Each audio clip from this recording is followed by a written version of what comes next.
நீங்கள் மிகுந்த கனிகளை கொடுப்பதினால் என் பிதா மகிமைப்படுவார், எனக்கும் சீசராயிருப்பீர்கள். யோவான் 15:8 வாசிக்கும் பொழுது அற்புதமான ஒரு வார்த்தையை கர்த்தர் சொல்லுகிறார். நீங்கள் மிகுந்த கனிகளை கொடுப்பதினால் பிதா மகிமைப்படுவார், எனக்கும் சீசராயிருப்பீர்கள். கிறிஸ்தவ வாழ்வே கனி கொடுக்கக்கூடிய வாழ்வு. கனி என்பது பரிசுத்தமான வாழ்வை குறிக்கிறது.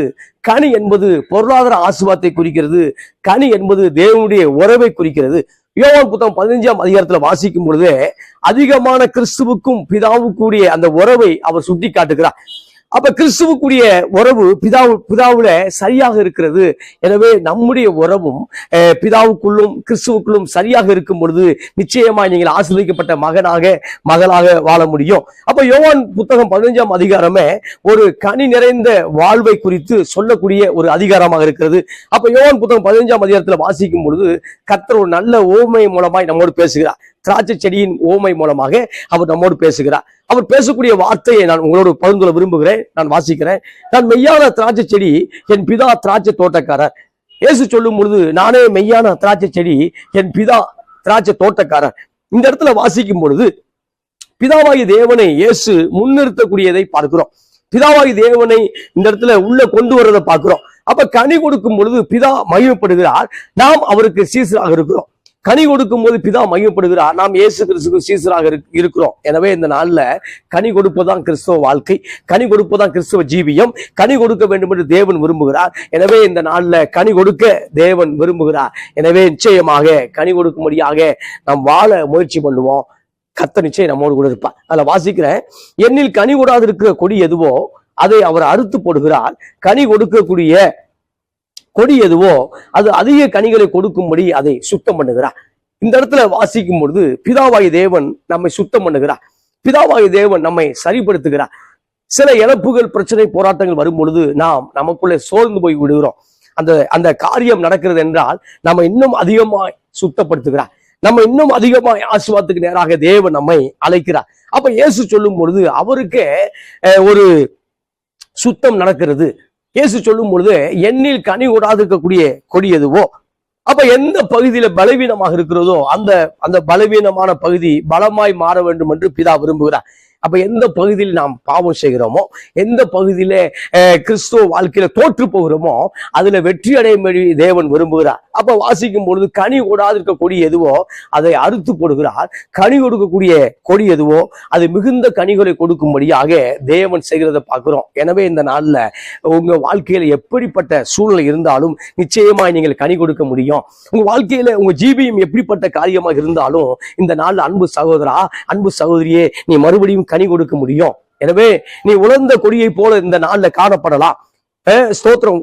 உன்னை திராட்சை செடியை விட்டு பிடுங்கி போடப்பட்ட கூடிய கொடியை போல நீ இருக்கலாம். மறுபடியுமாய் நீ கிறிஸ்துவண்டை வரும்பொழுது அவருடைய உபதேசம் நம்மை சுத்தமாக்குறது. அடுத்த வசனம் அதான் சொல்லுது, நான் உங்களுக்கு சொன்ன உபதேசத்தினாலே நீங்கள் இப்பொழுது சுத்தமா இருக்கிறீர்கள். அப்போ உபதேசம் டீச்சிங். ஆமா, உபதேசம் என்பது நம்மளை சுத்தப்படுத்துகிறது. அப்ப உபதேசம் சொல்லக்கூடிய காரியத்துல யாரும் அதிகமா விருப்பப்படுகிறது இல்லை. ஆமா, போதும் உபதேசத்தை நிறுத்து அப்படிங்கிறான், போதும் உடைய வார்த்தையை நிறுத்து அப்படிங்கிறான். அப்ப ஆலோசனை கேட்க மனதில்லை, ஊழியக்காரனுடைய ஆலோசனை கேட்பதற்கு மனதில்லை, மூத்தவருடைய ஆலோசனை கேட்க மனதில்லை, மூப்பனுடைய ஆலோசனை கேட்க மனதில்லை. எனவே ஆலோசனை கேட்கும் பொழுதுதான் அநேக ஆலோசனை உண்டானால் சுகம் உண்டாகும். அப்ப அநேக ஆலோசனைக்காரர் இருக்கும் பொழுது அந்த சுகம் இருக்கிறது. பிரியமான சகோதரா, சகோதரியே, இந்த நாள்ல கிறிஸ்துவின் உபதேசத்தை கேட்கும் பொழுது நீங்கள் மிகுந்த கனிகளை கொடுக்க முடியும். அப்ப எல்லாரும் வாழ்வதை போல நாம் வாழ அழைக்கப்படவில்லை, தெரிந்து கொள்ள வேண்டும். ஏனென்றால் அவர் நம்மை தெரிந்து கொண்டதுனால நீங்களும் நானும் எல்லாரும் வாழ்வதை போல நிச்சயமாய் வாழ முடியாது. அப்ப எல்லாரும் வாழ்வதை போல நானும் வாழ்வேன் என்றால், நீங்களும் வாழ்வீர்கள் என்றால், அப்ப கனி கொடுக்க வாய்ப்பு இல்லை, கனி கொடுக்க முடியாத சூழ்நிலை உண்டாகிறது. எனவே இந்த நாள்ல கிறிஸ்துவுக்கு மிகவும் பிரியமான அன்பு தேவனுடைய பிள்ளைகளே, கிறிஸ்துவின் உபதேசம் நம்மை சுத்தப்படுத்துகிறது, ஊழியக்காரனுடைய உபதேசம் நம்மை சுத்தப்படுத்துகிறது. அப்ப ஊழியக்காரனுடைய உபதேசத்தை நம்ம கேட்கும் பொழுது மிகுந்த கனிகளை கொடுக்க முடியும். அப்ப கனிகளை கொடுக்கும் பொழுதுதான் எனக்கு நீங்க சீசராயிருப்பீர்கள் என்று தன்னுடைய சீசரை பார்த்து பேசுகிறார். சிலுவைக்கு முன்பாக இந்த காரியத்தை அவர் பேசிக் கொண்டிருக்கிறார். அப்ப கனி கொடுக்க வேண்டும் என்றால் நாம் என்ன செய்ய வேண்டும் என்று அதிலே வாசிக்கும் பொழுது 4வது வசனம், என்னில் நிலைத்திருங்கள், நானும் உங்களில் நிலைத்திருப்பேன். கொடியானது திராட்சை செடியில் நிலைத்திராவிட்டால் அது தானாய் கனி கொடுக்க மாட்டாது போல நீங்களும் என்னில் நிலைத்திராவிட்டால் கனி கொடுக்க மாட்டீர்கள். அப்ப தானாய் கனி கொடுக்க முடியாத ஒரு கொடி. அப்ப கொடி என்பது எப்பவுமே அந்த செடியோடு டிபெண்ட் பண்ணி இருக்கும் பொழுதுதான், அந்த செடியோடு அந்த கொடி சார்ந்திருக்கும் பொழுதுதான் அதனுடைய அந்த அதுக்கு தேவையான தண்ணீர், உரம், அதுக்கு தேவையான சத்துக்கள் கிடைக்கிறது. அப்ப கொடி எப்போதுமே நான் தானாய் கனி கொடுக்க விரும்புகிறேன், எனவே செடியோடு நான் டையப்பா இருக்க விரும்பல, செடியோடு நான் தொடர்பு இருக்க விரும்பவில்லை என்று அந்த தொடர்பை முறித்து கொள்ளும் பொழுது அந்த செடி கனி கொடுக்க வாய்ப்பு இல்லை. அன்பு சகோதரா, அப்ப என்னில் நிலைத்திருங்கள். அப்ப இயேசு சொல்லும் பொழுது என்னில் நிலைத்திருங்கள், நானும் உங்களில் நிலைத்திருப்பேன். அப்ப இயேசு எப்போது நிலைத்திருக்கிற, நமக்குள்ள நிலைத்திருக்கிறவரா இருக்கிறார். ஆனா நாம் எப்போதாவது நிலைத்திருக்கிறோம். அப்ப ஏன் என்றால் பிரச்சனையை பேசி கொண்டிருக்கிறோம், அதிகமாய் கவலைப்படுகிறோம். நாம பொருளாதாரத்தை குறித்து கவலை, தேவையில்லாத கவலை, ஒர்க்கு, வேலை வாய்ப்பு, வேலை பழுவுகளை குறித்து கவலை, நாளை நேரத்து குறித்து கவலை. இப்ப அந்த தேவையற்ற காரியங்களை அதிகமாக தியானிக்கும் பொழுது கிறிஸ்துவுக்குள் நிலை நிற்க முடியவில்லை. எனவே ஆண்டவர் சொல்லும் போது என்னில் நிலைத்திருங்கள், நானும் உங்களில் நிலைத்திருப்பேன். இந்த நாள்ல நிலைத்திருக்கும்படி ஒப்பு கொடுப்போம். ஆமா ஆமா, எத்தனை நாட்கள் கவலையில் நிலைத்திருக்கிறோம். ஆமா, கடந்த நாட்கள் ஏற்பட்ட தோல்வியில நிலைத்திருக்கிறோம். ஆமா, ஏதோ ஒரு போராட்டத்துல அதுல நிலைத்திருக்கிறோம். அதை விட்டுட்டு கிறிஸ்துவுக்குள் நிலைத்திருக்கும் பொழுது அவர் நமக்குள்ளே நிலைத்திருப்பா. ஆமென் சொல்லுங்களேன். ஆமென். அப்ப நமக்குள்ளே அவர் நமக்குள் நிலைத்திருக்கும் பொழுது நமக்குள்ளே கனி கொடுக்கக்கூடிய வாழ்வு உண்டாகும். அப்ப தானாய் கனி கொடுக்க முடியாது. கொடி என்பது தானாய் கனி கொடுக்க முடியாது பிரதர். கொடி என்பது தானாய் கனி கொடுக்க முடியாது சிஸ்டர். எனவே கிறிஸ்துவுக்குள்ள நிலைத்திருப்போம். அப்ப நானே திராட்சை செடி, நீங்கள் கொடிகள். இந்த இடத்துலதான் பாயிண்ட்டுக்கு வர்றார் இயேசு. இந்த இடத்துலதான் அவன் முக்கியமான அந்த புள்ளிக்கு நேராக வருகிறார். அப்ப நானே திராட்சை செடி, நீங்கள் யாரு? கொடிகள். ஒருவன் என்னிலும் நான் அவனிலும் நிலைத்திருந்தால் அவன் மிகுந்த கனிகளை கொடுப்பான், என்னை அல்லாமல் உங்களால் ஒன்றும் செய்ய இயலாது. ஆமென் சொல்லுங்களேன். அப்ப இங்க ஆண்டவர் சொல்லும் பொழுது இப்பதான் என் மேட்ருக்கே வர்றார். நானே திராட்சை செடி, நீங்கள் கொடிகள், ஒருவன் என்னிலும் நான் அவனிலும் நிலைத்திருந்தால் அவன் எப்படி இருப்பானா? மிகுந்த கனிகளை கொடுப்பான். அப்ப மிகுந்த கனிகளை கொடுக்க வேண்டும் என்றால் நிலைத்திருக்கக்கூடிய அனுபவம், அவரை பின்பற்றக்கூடிய அனுபவம், அவருக்கு ஃபாலோவர்ஸா இருக்கணும். ஆனா இந்த நாட்கள்ல எதோதுக்கும் ஃபாலோவர்ஸா இருக்காங்க. ஆமா, எதோதுக்கும் ஃபாலோவர்ஸ். அரசியல் தேவை, சில காரியங்கள் புரிந்து கொள்ள காரியங்கள் தேவை, நாட்டு நடப்பு அவசியம், எல்லாம் அவசியம்தான். அதுக்கு மேலாக வேதத்தை பின்தொடர்வதாக, கிறிஸ்துவை பின்தொடர்வதாக இருக்க வேண்டும் என்று தேவன் விரும்புகிறார். அப்ப என்னில் நிலைத்திருங்கள், நானும் உங்களில் நிலைத்திருப்பேன். அதுல சொல்லும் பொழுது அவ மிகுந்த கனிகளை கொடுப்பான், என்னை அல்லாமல் உங்களால் ஒன்றும் செய்ய கூடாது அப்படின்றார். அவன் முடியாதுன்றார். அப்ப ஊழிய அழைப்பு என்பதை அதை நிறைவேற்ற வேண்டும் என்றாலே அவர் நிலைத்திருக்க வேண்டியதாக இருக்கிறது. ஒரு காரியத்தை தொடங்கும் பொழுது, ஒரு காரியத்தை தொடங்கக்கூடிய அபிஷேகத்தை தருகிறார். அந்த காரியத்தை முடிக்க வேண்டும் என்பதே அவருடைய சித்தமாக இருக்குது. அப்ப அதை முடிப்பதற்கு கூட அவருடைய கிருபை தேவையாக இருக்கிறது. நாம் அவரை சார்ந்திருக்கும் பொழுதுதான் அந்த காரியம் நடக்குது பிரதர். எனவே இந்த நாள்ல ஊழியத்துல ஒரு வேலை, பிசினஸ்ல ஒரு வேலை, தொடங்கின காரியங்கள் முடிவு வராம இருக்கலாம். சில குழப்பங்கள் முடிவுக்கே வராம இருக்கலாம். சில ஸ்தோத்திரம், அந்த கோர்ட்டு கேஸ் அப்படியே போயிட்டே இருக்கு பாருங்களேன், முடிவுக்கு வராம இருக்கலாம். சில பிரச்சனை முடிவுக்கு வராம இருக்கலாம். ஆனால் ஒன்றை நான் உங்களுக்கு சொல்லுகிறேன், நாம் அவருக்குள் நிலைத்திருக்கும் பொழுது, ஆமா, அவர் நிச்சயமாய் காரியத்தை வாய்க்க செய்வார். அனாதி தேவன் உங்கள் அடைக்கலமாக இருக்கிறார். அப்ப வசனம் சொல்லும் பொழுது என்னை அல்லாமல் உங்களால் ஒன்றும் செய்ய கூடாது அப்படிங்கிறார். அப்ப கூடாது. அப்ப சொல்லும் போது அதுக்கு வர்ற, ஒருவன் எண்ணில் நிலைத்திராவிட்டால் வெளியே எரியுண்ட கொடியை போல அவன் எரியுண்டு உலர்ந்து போவான். அப்படிப்பட்டவைகளை சேர்த்து அக்கினியிலே போடுகிறார்கள், அவைகள் எரிந்து போகும். இதை நம்ம இப்ப கூறிய காரியத்தை நம்ம இதை பகுத்து பார்க்கலாம், அல்லது மறுமைக்கு நேராக பகுத்து பார்க்கலாம். அப்ப அவருக்குள் இருக்கக்கூடிய கொடி நித்திய ஜீவனை சுதந்திரித்துக் கொள்கிறது. அவருக்குள் இருக்கக்கூடிய அந்த கொடி ஆசீர்வாதத்தை சுதந்திரித்துக் கொள்கிறது. ஆனால் அவரை விட்டு வெளியே போகக்கூடிய கொடி உலர்ந்து போகிறது. அது அக்கினியிலே சுட்டரிக்கப்படுகிறது. பார்க்கிறோம், குப்பைகளை அக்கினியில் சுட்டரிப்பார்கள், நல்லதை களஞ்சியத்தில் சேர்த்து வைப்பார்கள். அப்ப நல்லதாக இருக்க வேண்டும் என்று தேவன் விரும்புகிறார். நீங்கள் களஞ்சியத்தில் சேர்க்க வேண்டும் என்று தேவன் விரும்புகிறார். நீங்கள் தேவனுடைய களஞ்சியத்துல சேர்க்கப்பட வேண்டிய பொருளாக, தானியமாக இருக்க வேண்டும் என்று தேவன் விரும்புகிறார். அப்ப குப்பைகளை எங்க போவாங்கன்னா, ஸ்தோத்திரம், அப்ப உலர்ந்து போன கொடிகளை குப்பையிலே போடுவார்கள். குப்பையில போடும் பொழுது குப்பையில அப்படி விட்டுற மாட்டான். அதுக்கு முடிவு என்னன்னா, ஆமா, ஃபயர் பண்றதுதான். அதுக்கு முடிவு என்னன்னா, தீயிட்டு கொளுத்துவதா அதுக்கு முடிவாக இருக்கிறது. எனவே இந்த நாள்ல கிறிஸ்துவுக்கு மிகவும் பிரியமான அன்பு தேவனுடைய பிள்ளையில, நம்முடைய தானியம் பிதாவுடைய பொக்கிஷத்தை சேர்த்து வைக்கப்பட வேண்டும். அப்ப நிச்சயமாக அவரை நிலைத்திருக்கும் பொழுது நாம் மிகுந்த கனிகளை கொடுக்க வேண்டும். அப்ப சபையில கனி கொடுக்கத்தான் உங்களை அழைத்திருக்கிறார். கிறிஸ்துவை பற்றி சான்று பகிரத்தான் அழைத்திருக்கிறார். இயேசு கிறிஸ்துவுக்கு சாட்சியாகத்தான் உங்களை அழைத்திருக்கிறார். அப்ப நம்ம சாட்சியை அநேகர் பகிர வேண்டும். முன்பு இப்படி இருந்தேன், அவ இப்ப இப்படி இருக்கிற கர்த்தனை மாற்றி இருக்கிறாங்கிற சாட்சி பகிர வேண்டும். சாட்சி சொல்லும் பொழுது நீங்கள் மிகுந்த கனிகளை கொடுப்பீர்கள். அப்ப ஆத்தும அறுவடை செய்யும் பொழுது கனிகளை கொடுக்க முடியும்.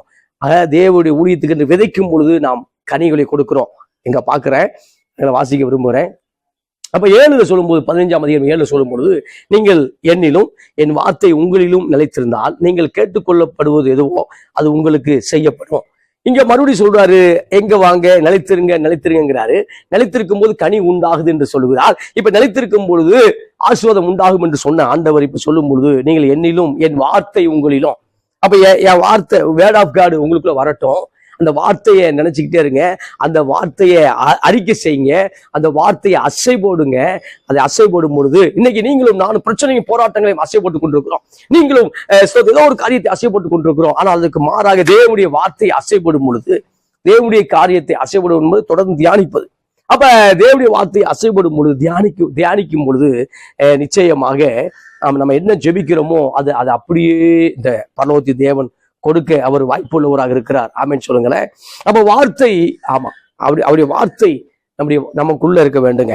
ஆனா நம்ம சொல்லக்கூடிய வார்த்தை என்னன்னா, பல ஆண்டுகளுக்கு முன்பா என்ன ஒரு நல்ல ஒரு வார்த்தை கேட்டா சார், அந்த வார்த்தை இன்னும் பசுமையாக இருக்கிறன்னு சொல்லி எதிராளிகள் சொன்ன ஒரு வார்த்தை, எவனோ ஒரு தூஷித்த ஒரு வார்த்தை, ஏதோ ஒரு காரியத்தை அதிகமாய் தியானம் பண்ணி கொண்டிருக்கிறோம். ஆனா நான் உங்களுக்கு ஒன்று சொல்லுகிறேன், தேவனுடைய வார்த்தையில் நிலைத்திருக்கும் பொழுது, தேவனுடைய வார்த்தையை சார்ந்திருக்கும் பொழுது, தேவனுடைய வார்த்தைக்கு அதுவே நீங்க ஃபாலோ பண்ணும் பொழுது நிச்சயமாய் நாம் ஜெபிக்கக்கூடிய எண்ணங்கள், ஜெபிக்கக்கூடிய காரியங்கள், நல்ல எண்ணங்களை கூட கர்த்தர் நிச்சயம் நமக்குள்ள ஒர்க் அவுட் பண்ண உதவி செய்வார்.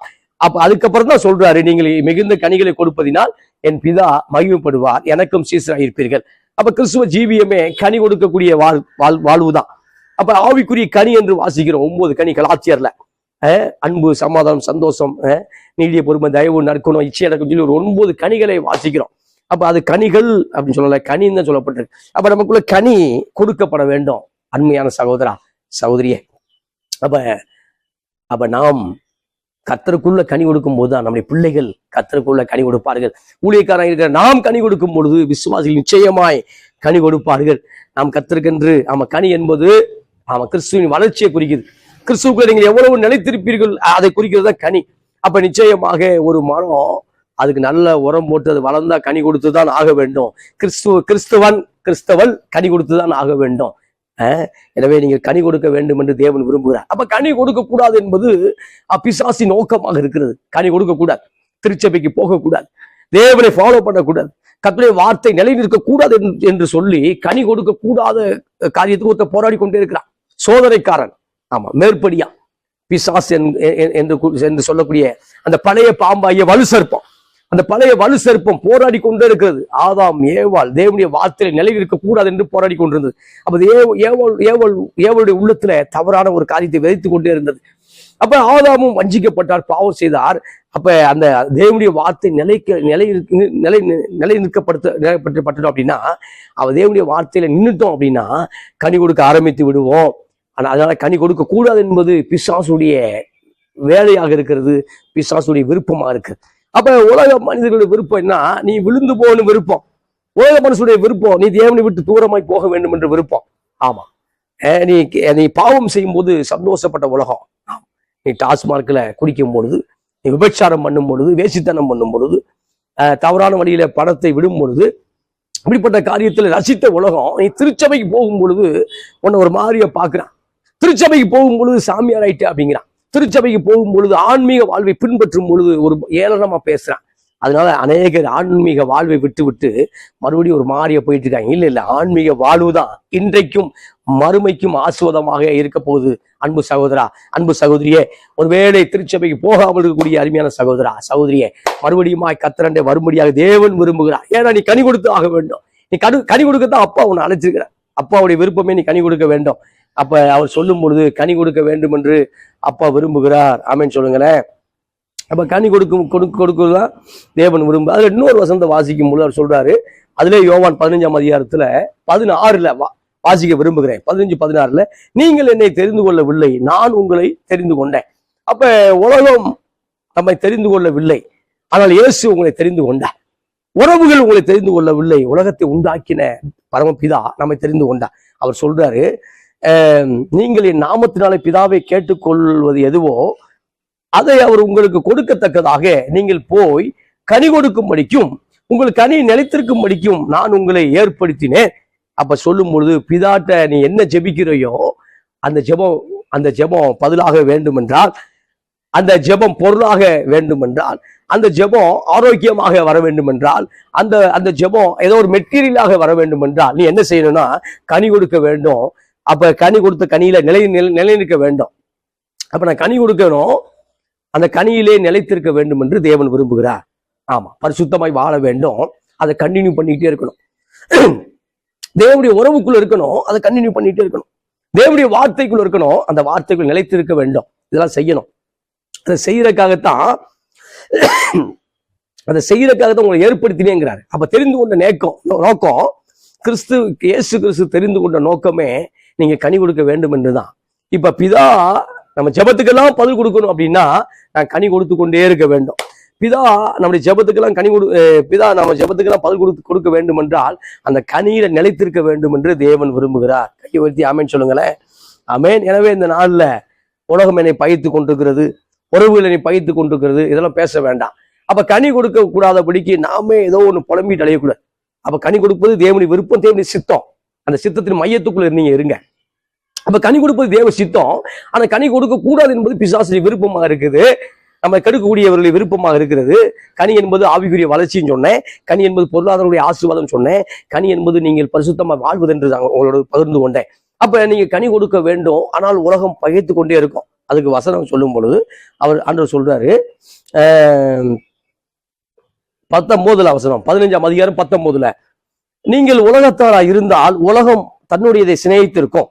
நீங்கள் உலகத்தாரா இராதபடினாலும் நான் உங்களை உலகத்திலிருந்து தெரிந்து கொண்டபடினாலும் உலகம் உங்களை பகைக்கிறது. கையை உயர்த்தி ஆமேன்னு சொல்லுங்களேன்.